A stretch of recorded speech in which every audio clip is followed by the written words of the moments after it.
Где Залужный, да, вот Владимир А? Владимирович. Где он, Зaluzhny? Целый канал есть такой, где Залужный. Я знаю. Мне кажется, что я знаю. Ну, вы у него спросите, где он. Но для этого нужно перейти на иностранный язык. Мне кажется, что он за границей. Я могу ошибаться. This is my video update from Larnaca, Cyprus on this Monday morning, June the 19th. Let's talk about some news, and let's start things off with an interesting clip from Putin's Q&A session with war journalists and war correspondents that he gave 3-4 days ago. Now, this news clip was released by Russia 1, I believe, and it's interesting that they released this clip now. Well, they released it yesterday, actually, because this is a clip about Zaluzhny, and well, Putin is asked by a war correspondent, Mr. President, what is up with Zaluzhny? What is going on? And Putin was like, I have no idea, but a little birdie told me that Zaluzhny may be abroad, may not be in Ukraine, may be in some other country. But of course, Putin was kind of like, he was smiling a bit, and you could tell that he was, I don't know, I think he was kind of trolling a little bit. But he was like, I don't know. He's like, look, I heard he could be abroad, but what do I know? I'm just the president of the Russian Federation. Oh, man. So that was an interesting clip that was released by Russia 1. One sec, let me pull up an article here which talks about this. On Sunday, Russia 1 broadcaster published a clip of Putin speaking about the fate of Ukraine's top general during his meeting with Russian military correspondents and bloggers at the Kremlin early this week. Where is he, Zaluzhny? I think I know, the Russian president told reporters. He advised them to ask Zaluzhny himself about this, but warned that one would need to switch to a foreign language to do so. I think he's abroad, Putin clarified, but added that he might be wrong about it. Putin's like, yeah, he could be abroad, but не знаю. I don't know. Maybe not. And he was, you could tell he was kind of smiling a bit. So where is Zaluzhny? Where is he?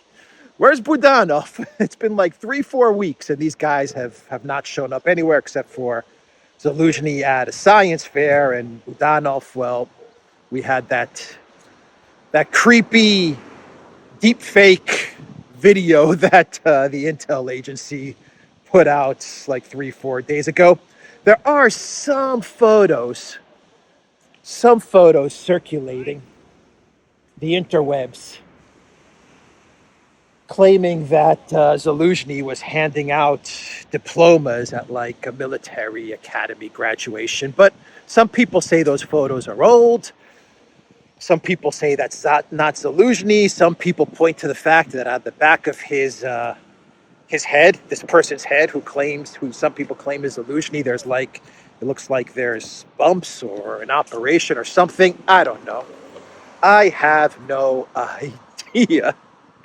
My take on Zaluzhny is that whatever happened to him, he's definitely, and this is the important part, whatever happened, whether he was, some people speculate he was fired, some people speculate he was injured, and he just he just can't command the Ukraine forces anymore. And then, of course, there's a speculation that he's gone.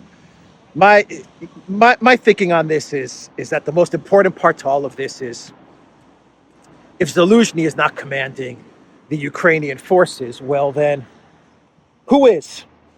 I think that's the most important question to answer. I think Alexander talked about this in his video yesterday. I mean, I know he talked about this in his video yesterday. Who is commanding the Ukrainian forces? I think that's the most important question to ask. Who's in charge of the big counteroffensive? Who is it? Is it Zelensky? Is it NATO? Is it Milley? Is it Austin? Is it Blinken? Is it Newland? Stoltenberg? I mean, who's running things? Because we know that Zaluzhny was against the counteroffensive, or at least that those were the rumors, that he did not want to go forward with the big counteroffensive. He knew it was going to be a disaster, and he was against it. So, look, at a minimum, he was fired, dismissed because he didn't want to go along with the counteroffensive or pushed aside. And at a maximum, the Russians got him. So this could all easily be fixed if Zaluzhny would come out and give a video statement and say, look, I'm alive, all is well. And I don't know what else he could say. I guess he can't say that he's been dismissed or he's not active anymore. But, maybe a video would at least dispel the rumors that he's been deleted. And the other part with Zaluzhny, which makes this entire story even more fascinating, more interesting, is that Zaluzhny is quiet. He's disappeared. He's in hiding. He's been deleted. He's been dismissed. Whatever. He's a no-show while the collective West media, they're running articles about Zaluzhny and how he masterminded the Nord Stream sabotage. Look at all the food for the cats that the good people of Mackenzie put out for all of the cats of Mackenzie.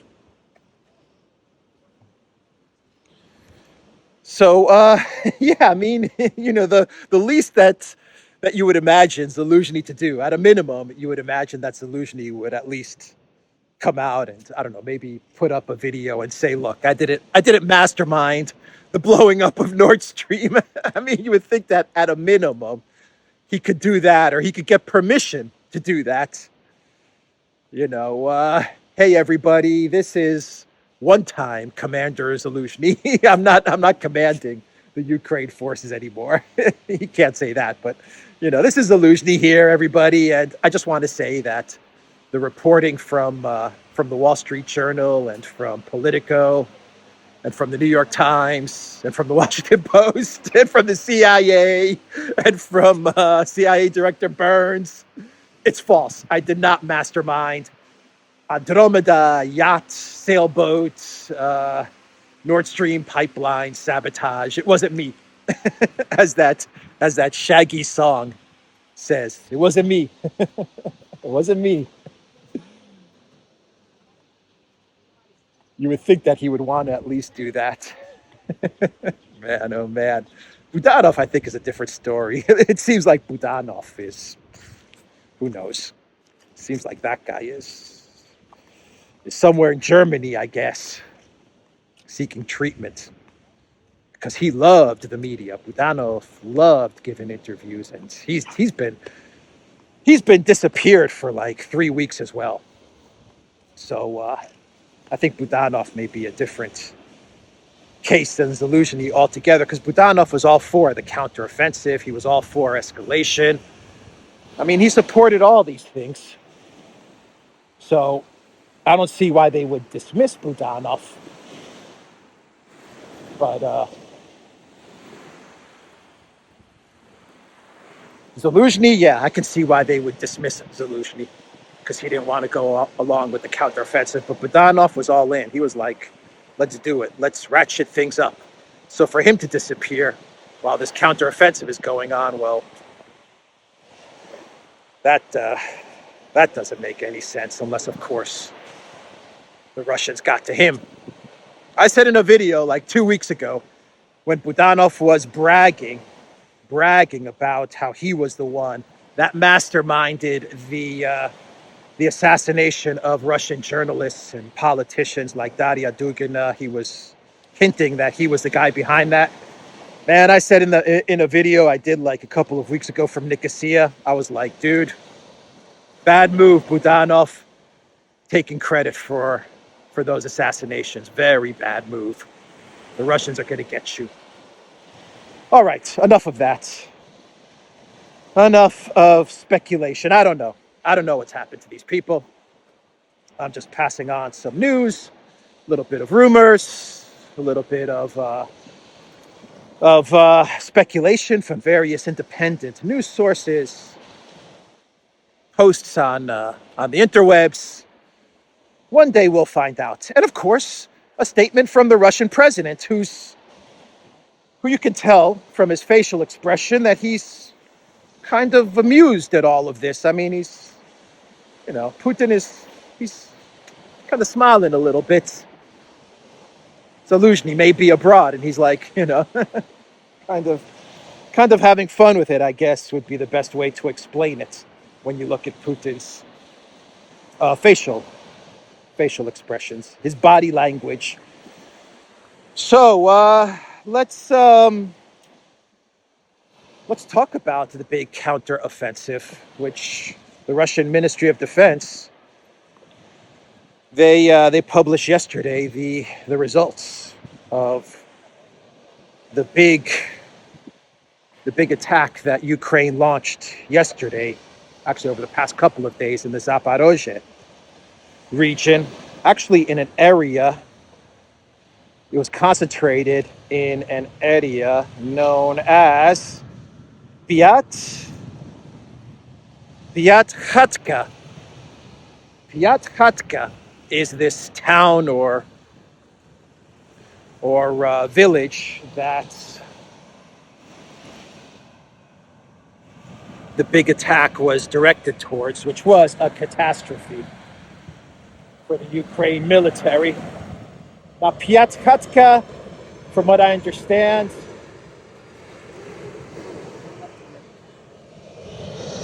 means 5 homes. Piat is 5 in Russian. Katka, I don't know. That doesn't mean homes.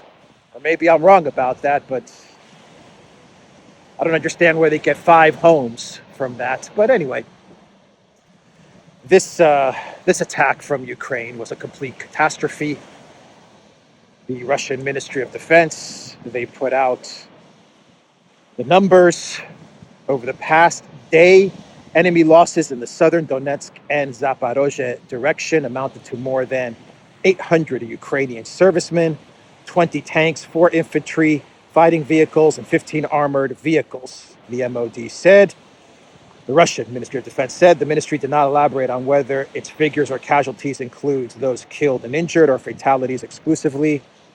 As well as these setbacks in personnel and equipment, Ukraine troops also lost 2 U.S.-made M777 howitzers and several Soviet-made artillery systems and military added. Interestingly enough, this attack did not include, from what I understand, it didn't include Leopard tanks.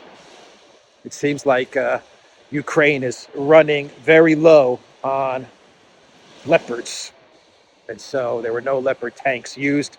And the other thing that I'm understanding is that the Ukraine military is running low on Bradleys, and the Biden White House is going to have to send some more Bradleys. So the Russians are demilitarizing NATO.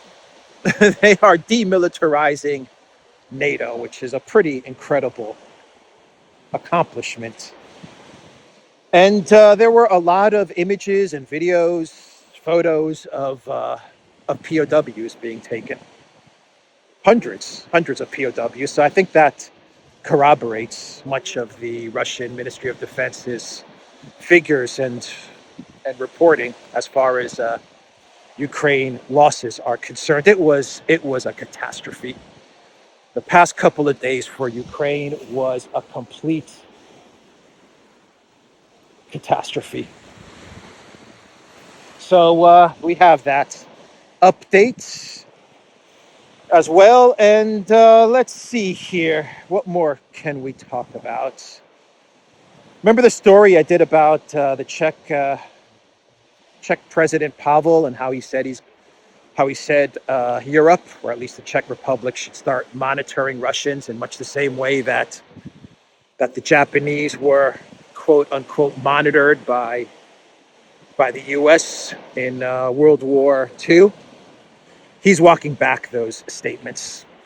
He understood that what he said was crossing the line in a big way, and he's now walking back the statements that he made. He said monitoring does not mean that every Russian citizen should be monitored, Pavel told CNN Prima News on Sunday. What it means is general monitoring of what is going on in that community in a response to behavioral risk factors.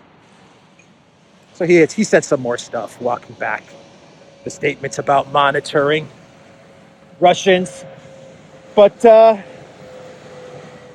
yeah, he understood that what he said was a big no-no, but he gave the game away. I think he gave the game away, which is the general plan, not only for Russians, but the general population is always about surveillance and monitoring. That's what it's all about. And it's going to take form in a digital way, but that was the walk back from Pavel. The plan over the next 10 years is absolutely monitoring and surveilling everyone. That is the plan.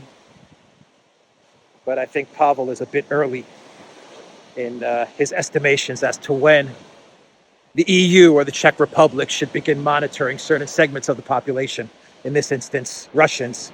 But they monitor Russians and then they broaden it out to monitor everyone else. He says monitoring communities, like it makes it any better. Just a general surveillance of communities. We don't want to surveil individuals per se. I just meant that we should monitor in general the Russian community.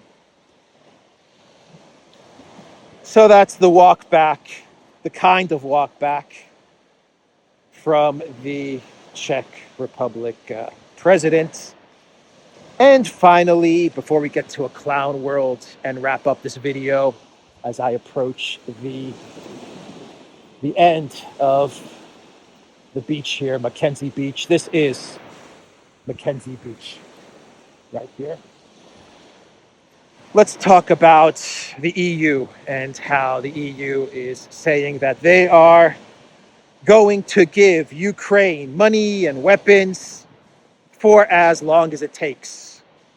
No conditions, even if the counteroffensive is a catastrophe, and it is a catastrophe. Even if it fails, according to EU representatives, they will continue to provide money and weapons to the Zelensky regime, because why not?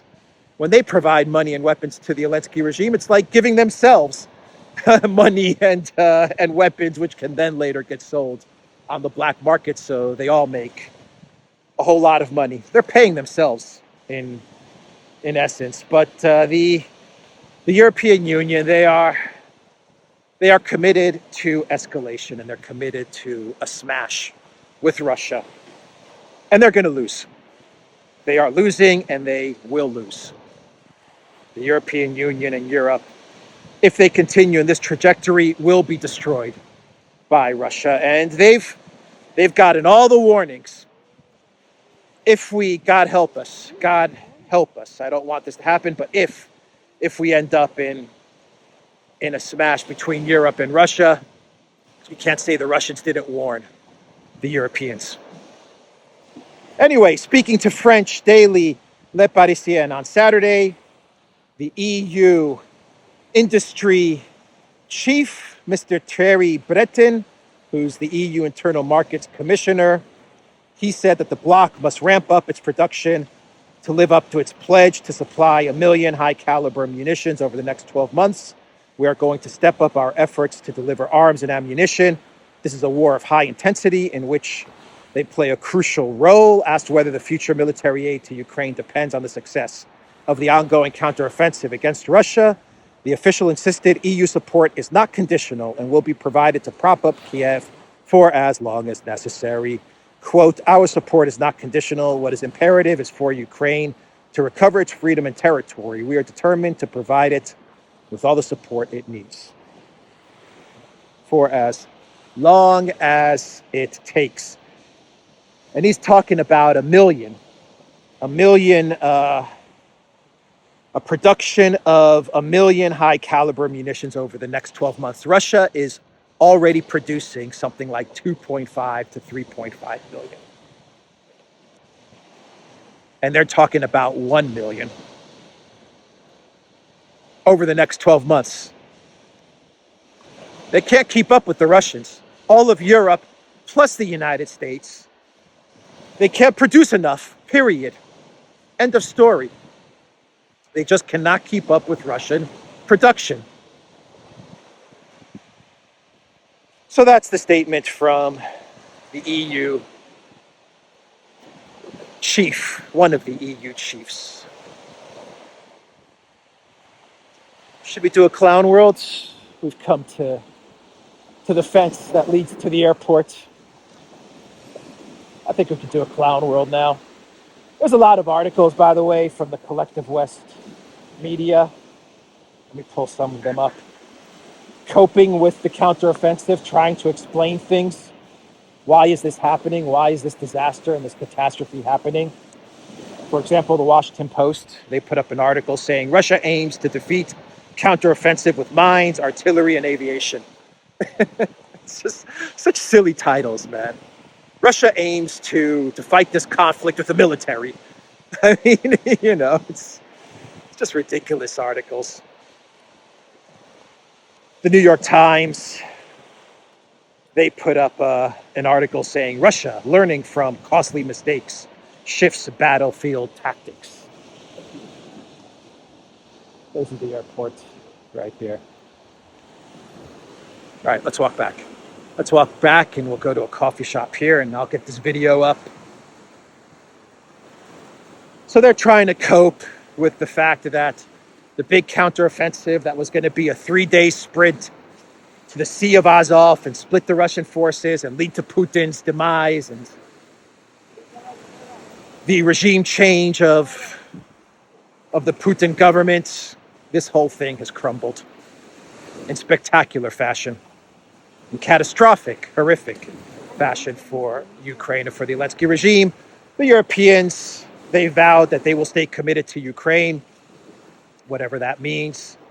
And the Biden White House, well, the Biden White House, they can't turn back now either. They've got an election coming. It's too late to pull back, and they have to now figure out a way to keep this thing going, at least until November 2024. So that's where we are. And the Russians, they have said that they're just going to destroy everything that comes their way, whether it's Ukraine military and Ukraine Soviet weapons, or whether it's NATO military and NATO weapons. NATO is building a force of like 300,000 troops to sit at the border between Poland and Russia. That's what they say. So that they can prevent Russia from moving past Ukraine. That's according to NATO. And I read a report that Israel is now negotiating the sale of more than 200 Merkava Mk2 and Mk3 tanks to Ukraine and Poland. I don't know anything about the Merkava tanks, so the experts in the comment sections, let everyone know, what are these tanks like? Are these the next wonder weapon? Are these the big game changer, or will the Russians have to destroy these tanks as well? 200 Merkava tanks is being negotiated right now. All right, let's do a clown world. We'll wrap this up. A quick clown world. And it has to do with Zelensky, and he gave his nightly Instagram, TikTok address. And Zelensky claimed that The Russians have destroyed 0 Patriots. Air defense, 0. The air defense is 100% intact, according to Zelensky. And he was very clear, which I think is the interesting part about this clown world and his statement. He wanted to make a point that Kiev, specifically Kiev, not the rest of Ukraine, Kiev is 100% protected by the Patriot missile system. I wonder how much of a commission Zelensky is making for these statements from the military-industrial complex. I wonder how much they're paying him to come out and say that the Patriot system is the best, it's awesome, the Russians are unable to defeat it, and it is protecting all of Kiev. I wonder what he negotiated with the MIC. We all know that's false. We've seen the videos. We've seen the Russian Kinzhals dismantle the Patriot air defense system in 20 minutes, not even, in 2 minutes, as the Ukraine military fired off 30 missiles in the span of 2 minutes, trying to take out the Russian Kinzhals that eventually destroyed the Patriot system. But anyway, that is Zelensky. That is what he said in this statement. The Patriots are all good. I gave my statement, a military-industrial complex. I do good. I give good statement about Patriots now. Pay me money. Pay me money. I buy many homes. All right, everyone. That is the video coming to you early morning, very early morning from Mackenzie Beach. You can see everyone is waking up early here in Cyprus on this Monday morning, and they're getting their exercise in. This is when the beach is best. The beach is always best early in the morning. TheDuran.locals.com. We are on Rumble, ODYSEE, BitChute, Telegram, Rockfin, and go to the Duran shop, 10% off. Use the code Good Day. Take care. If you want to stick with me for like a minute or two, we'll walk to the coffee shop. But the news is over. These are just now the sights and sounds of Mackenzie Beach.